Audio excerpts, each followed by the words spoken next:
O que é o Evangelho para você? A gente precisa responder com convicção, enquanto cristão, do que é o Evangelho. Para isso, a gente precisa voltar e mergulhar nas Sagradas Escrituras. Certa feita, Jesus disse assim: errais por não conhecer as Escrituras, logo não conheceis o poder de Deus. A palavra comumente Evangelho é conhecida como uma boa notícia, a boa nova do Senhor. Paulo, quando ele vai definir essa palavra sobre evangelho, o que é evangelho, ele vai dizer que é o poder de Deus para a salvação de todo aquele que crê, lá em Romanos 1:16. Mas se alguém fosse perguntar para você, se você pudesse resumir não só uma definição, mas sobre a expansão do evangelho, o que o evangelho contempla na Bíblia, eu poderia falar sobre 6 pilares. Está balizado o evangelho. Primeiro, pilar de um Deus criador, ou seja, da criação. Nós temos na Bíblia um Deus que é criador. Ele criou o mundo, né? Ele criou a sua criação com uma só palavra, com a palavra do seu poder. O segundo pilar do evangelho tem a ver com a encarnação. O Filho de Deus, né? Jesus Cristo, nosso Senhor e Salvador, João 1,14 vai dizer que o Verbo se fez carne e habitou entre nós, cheio de graça e de verdade, e nós vimos a sua glória como a mesma glória do unigênito do Pai. Ou seja, se o primeiro pilar do Evangelho é a criação, o segundo pilar é a encarnação. O terceiro pilar do Evangelho tem a ver com a sua crucificação. Esse Cristo que se fez humano, ele foi exposto no Calvário, ele foi colocado numa cruz, no madeiro, tornando-se ali o nosso representante legalmente, para poder pagar, efetuar o pagamento dos nossos pecados, porque o salário do pecado é a morte. Se o primeiro pilar é a criação, o segundo pilar é a encarnação, o terceiro pilar é a crucificação. E qual é o quarto pilar? Está associado com a crucificação, que é a ressurreição.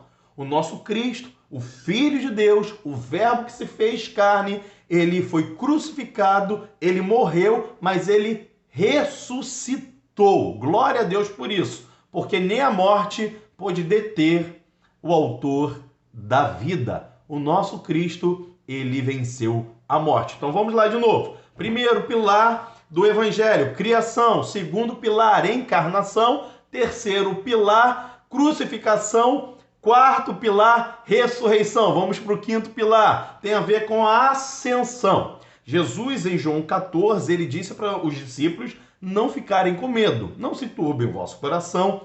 Credes em Deus, credes também em mim. Na casa do meu Pai há muitas moradas. Se não fosse assim, eu vos teria dito, vou preparar-vos lugar. E se eu for e vos preparar-vos lugar, voltarei outra vez para levar vocês comigo, para que aonde eu estiver, vós estejais também. Ou seja, está aqui intrinsecamente a promessa que Jesus voltou, né? Ele foi assunto aos céus. Nós temos essas provas bíblicas lá no finalzinho também de Lucas e no início também de Atos, ali onde Jesus é assunto aos céus e os discípulos ficam olhando e Jesus gera a promessa que vai voltar. Então vamos lá, recapitulando.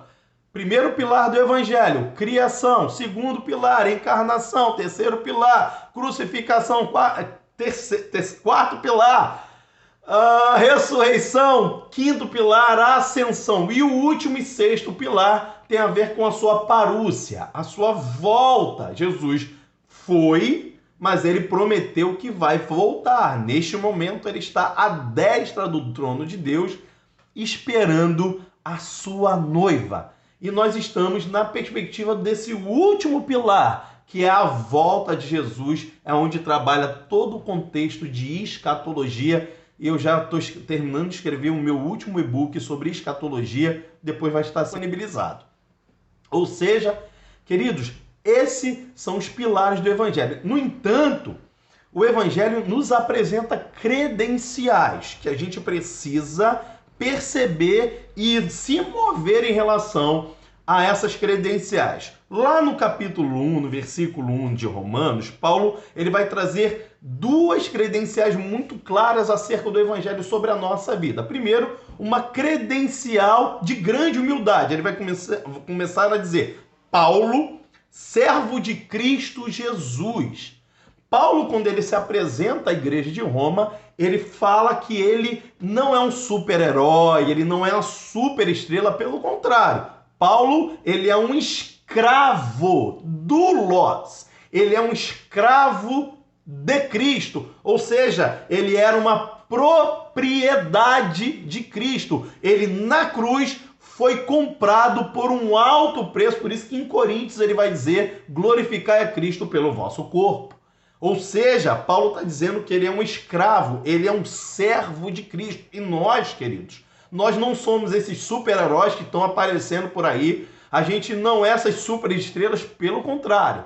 A nossa identidade é de servo. Jesus disse lá em Marcos 10:40, se não me falha a memória, que ele não veio para ser servido, mas ele veio para servir e dar a sua vida em resgate de muitos. Ou seja, Jesus lá em João 13 também, Jesus está com os seus discípulos dentro de um contexto que ninguém queria lavar os pés. Jesus, ele tira a sua roupa, as suas vestes ali, e ele assume as vestes de servo e começa a lavar os pés dos seus discípulos e até de Judas também.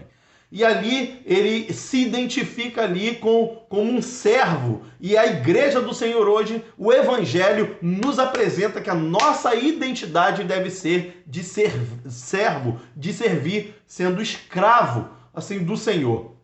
Um teólogo vai dizer que não importa você ser escravo, importa quem é o seu dono. Glória a Deus por isso. A segunda credencial que Paulo traz em Romanos, capítulo 1, versículo 1, é a de grande autoridade. Sim, nós temos grande humildade, mas também temos grande autoridade. Paulo vai dizer, servo de Cristo Jesus, chamado para ser apóstolo. Nós temos uma grande autoridade, no caso de Paulo é ser apóstolo, e nós devemos buscar em Cristo qual é o nosso propósito dessa grande autoridade aqui na terra. Deus, quando nos gerou no ventre da nossa mãe, não importa como foi, ele nos gerou para responder a um propósito pelo qual nós nascemos. E nós precisamos, em Deus, através do Evangelho, descobrir qual é esse propósito de Deus para a nossa vida. E um terceiro princípio, que ele vai dizer, separado para o Evangelho de Deus, ou seja, nós temos essa grande humildade, mas também temos uma grande autoridade para sermos separados para o Evangelho de Deus. Deus nos separou, não para ser melhor que o mundo, melhor do que ninguém, mas nós somos separados para poder proclamar essa notícia poderosa do Senhor. Portanto, queridos, nós devemos nos separar para o Senhor, para servi-lo como servos e com grande autoridade, anunciar que temos um Deus criador, um Deus que enviou o seu Filho para se fazer humano, morrer na cruz e ressuscitou e voltou para o céu e está voltando para buscar a sua igreja. Esses são os pilares e as credenciais do Evangelho do Senhor. Se você gostou desse vídeo, compartilhe, marque alguém.